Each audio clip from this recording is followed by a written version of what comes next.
જમ્મુ કાશ્મીરમાં સતત હિમવર્ષાને કારણે ઘણા વિસ્તારો બરફથી ઢંકાઈ ગયા છે. રસ્તાઓ પરથી બરફ હટાવવાનું કામ ચાલી રહ્યું છે. ભારે હિમવર્ષાને કારણે કાશ્મીરના મોટાભાગના વિસ્તારોમાં ઠંડીનું મોજું પણ જોવા મળી રહ્યું છે. ઉત્તર ભારતના કેટલાક રાજ્યોમાં શીતલહેરનો દોર શરૂ થઈ ગયો છે, જેના કારણે તાપમાનનો પારો ઘટતા ધ્રુજારીથી લોકો કંપી ઉઠ્યા છે. પહાડો પર હિમવર્ષા થઈ રહી છે. મેદાની વિસ્તારોમાં પણ શીતલહેરનો પ્રકોપ જોવા મળી રહ્યો છે.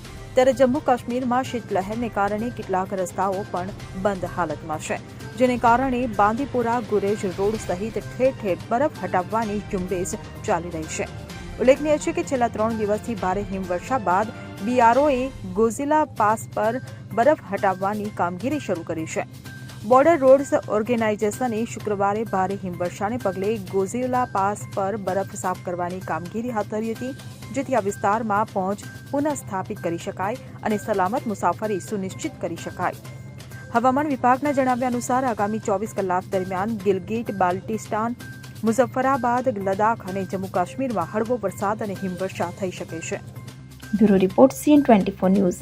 હવે જુઓ દેશ દુનિયાની તમામ ખબરો તમારી આંગળીના ટેરવે.